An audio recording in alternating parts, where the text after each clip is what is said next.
વડોદરા ફાયરના સાધનોની ખરીદીમાં ભ્રષ્ટાચારનો મામલો છે। મ્યુનિસિપલ કમિશનરે 3 અધિકારીઓને સસ્પેન્ડ કર્યા છે। ફાયરના એચઓડી દેવેશ પટેલને પણ સસ્પેન્ડ કર્યા છે। ચીફ ફાયર ઓફિસર મનોજ પાટીલને પણ સસ્પેન્ડ કરી દેવાયા છે। ડેપ્યુટી ચીફ ફાયર ઓફિસર નૈતિક ભટ્ટને પણ સસ્પેન્ડ કર્યા છે। 300 રૂપિયાની સિસોટી 3200 રૂપિયામાં ખરીદી હતી।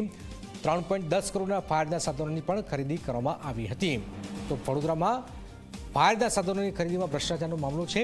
ચીફ ફાયર ઓફિસર મનોજ પાટીલને સસ્પેન્ડ કરી દેવામાં આવ્યા છે। ડેપ્યુટી ચીફ ફાયર ઓફિસર નૈતિક ભટ્ટને પણ સસ્પેન્ડ કરી દેવામાં આવ્યા છે।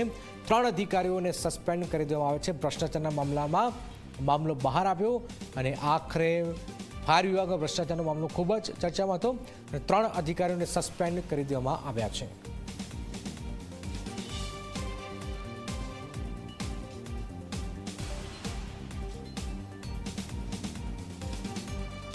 ખૂબ જ પાણીની બોટલથી લઈને બધું જ જે હતું એ બહુ 2 ગણું 4 ગણું 5 ગણું આ લોકોએ ભાવ વધાર્યા હતા અને અંદર ભ્રષ્ટાચાર કર્યો હતો।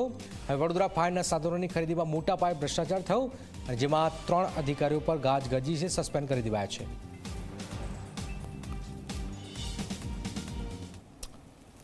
તો રાજ્ય સહિત દેશ